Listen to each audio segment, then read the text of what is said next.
It's the Real Estate Podcast, brought to you by ANZ Home Loans for financial well-beings. Hey, welcome back to another episode of the Real Estate Breakfast as we cover, as you know, the latest in property news 7 days a week, as heard on iHeartRadio, Spotify, Apple Podcasts and Amazon. Into the middle part of our week. It is a Wednesday, the 22nd day of May. And good morning to you, Mianna, in Sydney, listening to the podcast. Now, you emailed through today to tell us that you have got a friend who is on OnlyFans, which is not only just supplementing her income to buy a house, but it's her full-time job, you say. You say that your friend made over $150,000 last year. This, of course, is in response to our conversation yesterday with Veronica Morgan talking about people reportedly doing this to generate a side hustle. However, in this case, that is a serious amount of money helping your friend's viable entry into the property market.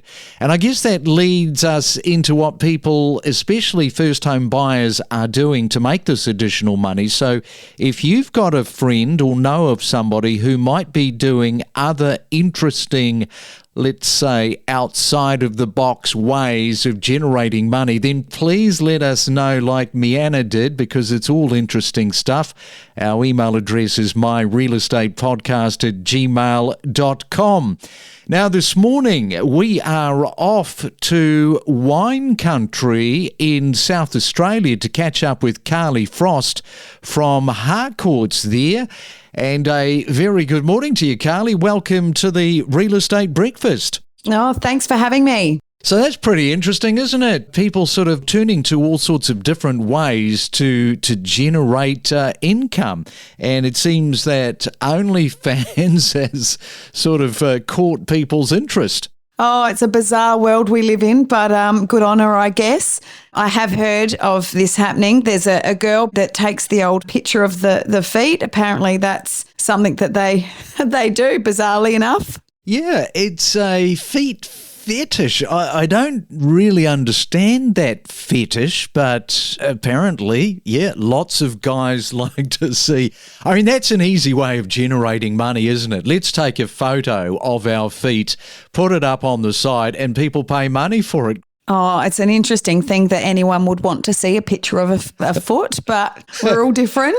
That is true. Yeah, people can be so creative and so determined, so probably single-minded when it comes to the property market, all sorts of ways of making that deposit up and getting into the property market. Now, let's talk about you, because you're located in the southern end of Adelaide. Now, this is an area, if we go back 2 or 3 years ago, was very well undervalued, but people have since really latched on to the secret, and you have been growing ever since. So just perhaps sort of geographically, just to paint the picture exactly where you are.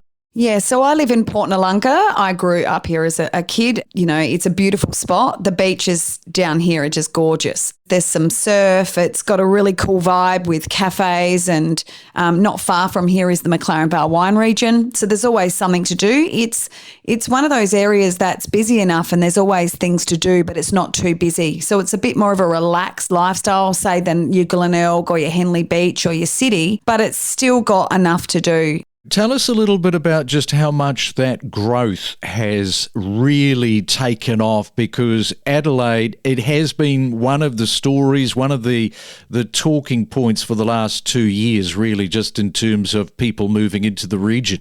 Absolutely. So I started in real estate going back about 7 years ago. I really started when we'd have 1 or 2 people roll up to the opens. If you got 5 to 10, that was a really good open. And the average sale price for me back then was around $400,000. So that was going back pre-COVID. Come 2020 when COVID hit, surprising to all of us, 3 years on with the growth that we've got, it's sort of our average sale price. My average sale price down this way is around that $800,000. We really specialise in more of our lifestyle properties out along the coastal belt down south.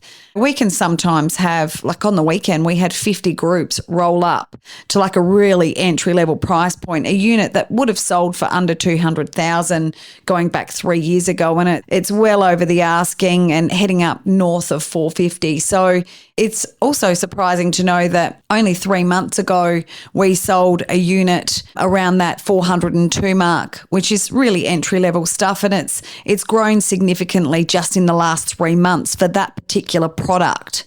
So that was a bit of a surprise to us over the weekend. People love to come down and look at what we've got to offer. Obviously, we've got some bigger blocks down here, that you can sometimes pick up under a mil, a street or two back from the beach. Gee, yeah, the market is just, when you explain it like that, it just really does put it into perspective.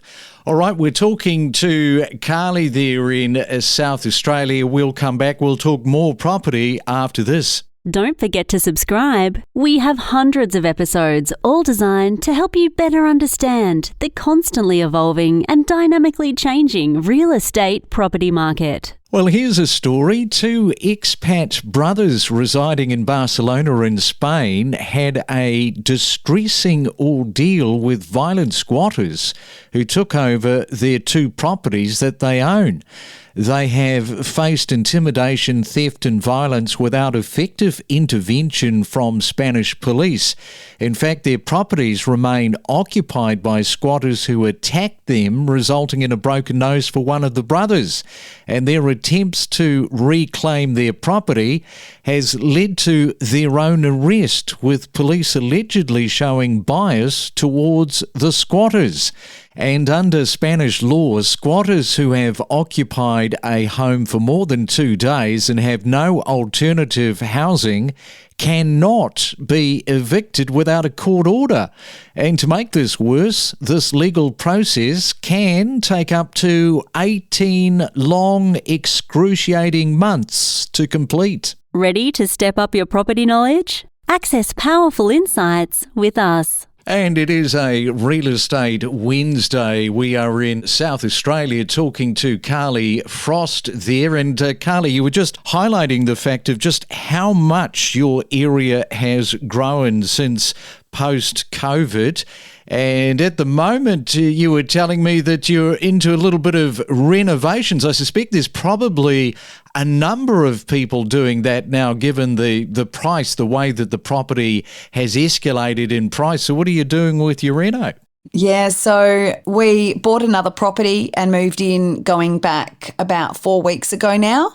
We swore we'd never do this again, but we are adding a big addition and a swimming pool. So we bought a property in our dream location. The house didn't really work for the family. We've hired an architect and a really great builder to help us through the process. And yeah, looking forward to seeing how it turns out. It's going to be about 6 months process. We've never hired an architect before, but I think it's the best thing we've done. And we were talking about sustainability. Are you sort of giving that a bit of attention, the whole sustainable living? Yeah, absolutely. The architect's all about that, and the builder that we're actually using is really focusing in on that also. Now, just coming back to these larger blocks, like for those people that don't know the area, just how large are these blocks that you're talking about? Yeah, so look, we've got blocks that we're selling at the moment, 2 of them that are over 900 square. We've had 1,200 square metre blocks.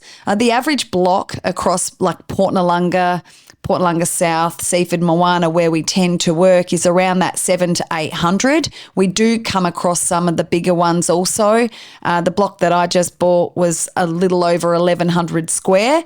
They are really popular because you can fit obviously big garages and, a swimming pool and plenty of room for the kids. People do love that. A bit more so than probably the congested, 400 squares where you're bumper to bumper.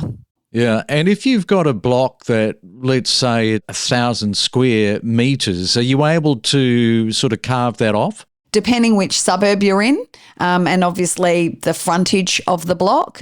You know, we always just liaise with council to see what we can actually do with each particular product before we launch it, and guide buyers on what they can and can't do to a certain extent.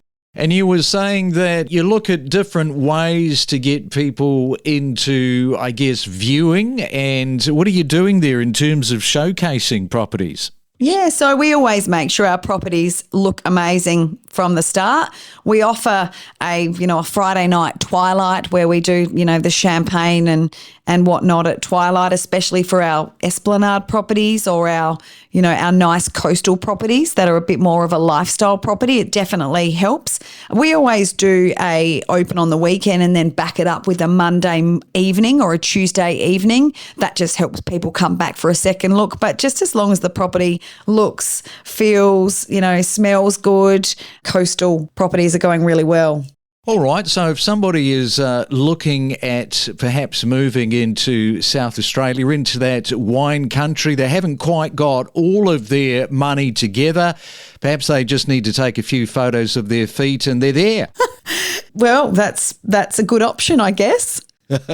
All right, well, we'll leave you on that note. Enjoy your Wednesday, Carly. Thanks so much for coming on to the Real Estate Breakfast this morning. Thank you, pleasure. Thanks, Craig. Don't navigate the real estate market alone. Let us help guide you in the world of real estate every day. Make better informed decisions with the latest news and insights. It's kind of like the banks have got to meet the moment. We've talked about this on the podcast many times. We're in uncharted waters. Everybody else is expected to pivot here, so the banks need to do the same just to ease that financial burden. Yeah, and look, it's interesting because when you think about first home buyers trying to get into the market, obviously rising interest rates has resulted in vastly decreasing or rapidly decreasing borrowing capacities as well. So, it's hard enough trying to save up to get into the market, but then when you're in a situation where your borrowing capacity decreases as each interest rate rise comes along, then that means what you can buy becomes, smaller or in different area or whatever. And so these are people that actually have got there, and the government is coming forward with, it's been coming forward with first home buyer grants for over 20 years now, but there's also such things coming out as shared equity schemes, for example, to help certain buyers to get into the property market. And perhaps it's time that we actually looked at some of those shared equity schemes, perhaps as a way to provide an option and a way out of this situation for these people that are under such pressure. So I'm just throwing it out there. It's time to do something a little bit, rather than just let them suffer and wait for the next lot of first home buyers come through, is actually deal with the people that are in the system at the moment. We connect you to the best real estate information across Australia. The Real Estate Podcast.